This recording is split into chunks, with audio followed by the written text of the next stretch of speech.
श्री कृष्ण कहते हैं, कर्मण्येवाधिकारस्ते मा फलेषु कदाचन। मतलब तुम्हारा अधिकार सिर्फ कर्म पर है, फल पर नहीं। लेकिन सवाल यह है, अगर फल की चिंता छोड़ना इतना आसान होता तो आज हर दूसरा इंसान इतना बेचैन क्यों होता? यहीं से शुरू होती है ओवरथिंकिंग, स्ट्रेस और असफलता की जड़। भगवद गीता को लोग धर्म की किताब मानते हैं, लेकिन असल में यह मनुष्य के मन की किताब है। अर्जुन युद्ध से भाग नहीं रहा था, वो डरपोक नहीं था, वो ओवरथिंकिंग कर रहा था। उसके दिमाग में एक साथ बहुत सारे सवाल चल रहे थे। अगर मैंने युद्ध किया तो पाप होगा, अगर नहीं किया तो कर्तव्य टूटेगा, अगर जीता तो अपने ही लोग मरेंगे, अगर हारा तो अपमान होगा। यही ओवरथिंकिंग है। बहुत ज्यादा विकल्प, बहुत ज्यादा परिणाम।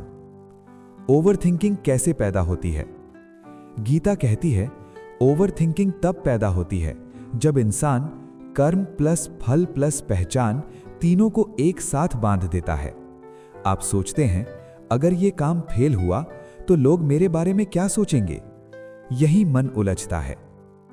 कर्मण्येवाधिकारस्ते का असली अर्थ। अधिकतर लोग इसका आधा अर्थ समझते हैं। पूरा भाव ये है, कर्म इज इक्वल टू आपके हाथ में, फल इज इक्वल टू परिस्थिति के हाथ में, चिंता इज इक्वल टू भ्रम। श्री कृष्ण ये नहीं कहते कि फल की इच्छा मत रखो।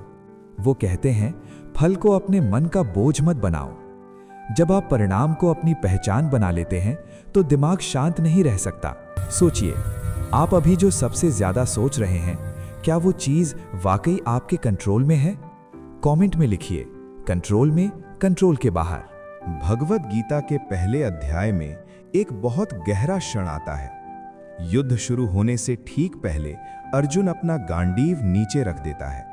उसके हाथ कांप रहे हैं, आंखें भरी हुई हैं, सांस तेज है। वो श्री कृष्ण से कहता है, हे केशव, मैं अपने ही लोगों को मारकर कैसी जीत चाहूं? ये युद्ध मुझे सुख नहीं देगा, केवल पीड़ा देगा। ये कोई कमजोर इंसान की बात नहीं थी, ये उस इंसान की बात थी जिसका मन ओवरलोड हो चुका था। अर्जुन आगे कहता है, मेरा मन भ्रमित हो गया है, मैं नहीं जानता क्या सही है और क्या गलत। मैं आपका शरणागत हूं, मुझे मार्ग दिखाइए। यहीं श्री कृष्ण अर्जुन को ज्ञान नहीं, पहले दृष्टि देते हैं। श्री कृष्ण अर्जुन से कहते हैं, तुम जिस पीड़ा को अपना समझ रहे हो वो तुम्हारी नहीं है। तुम कर्तव्य से भाग नहीं रहे, तुम परिणाम से डर रहे हो।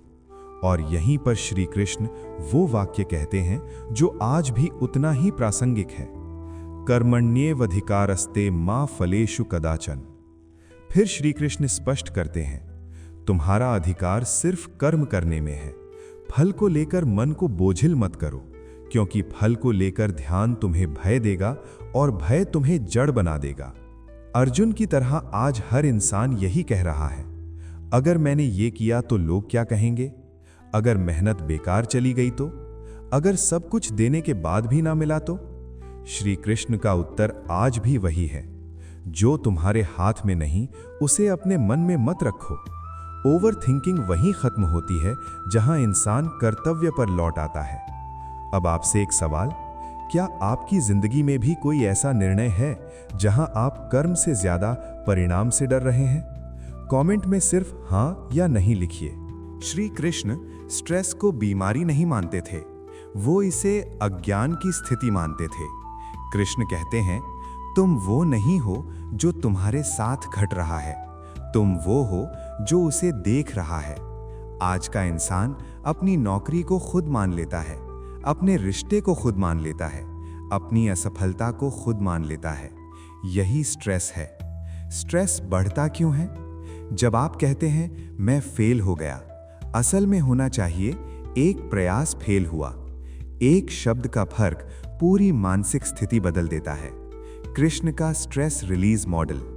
साक्षी भाव। अपने विचारों को देखो, उनसे लड़ो मत। अहंकार से दूरी।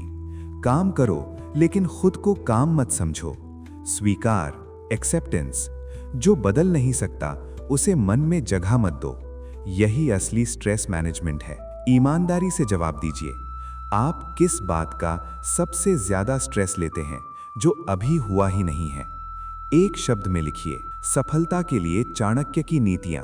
चाणक्य भावनाओं से नहीं, यथार्थ से सोचते थे। चाणक्य कहते हैं, जो अपने मन का अनुशासन नहीं कर सकता, वो साम्राज्य भी संभाल ले तो टूट जाएगा। चाणक्य के अनुसार असफलता का कारण जरूरत से ज्यादा बोलना, तुरंत प्रतिक्रिया देना, हर किसी से उम्मीद रखना, मन की कमजोरी सबको बताना। आज का इंसान यहीं हार जाता है। चाणक्य सक्सेस रूल्स: कम बोलो, गहराई से सोचो, हर भावना पर एक ब्रेक लगाओ, निजी संघर्ष निजी रखो। जो व्यक्ति अपने मन को कंट्रोल कर लेता है वो परिस्थिति का गुलाम नहीं बनता। सच बताइए, आपकी कौन सी आदत है जो आपको पता है कि गलत है फिर भी आप छोड़ नहीं पा रहे? एक शब्द, बस एक, गीता, कर्म में रहो। कृष्ण, अहंकार से बाहर आओ। चाणक्य, मन को अनुशासित करो।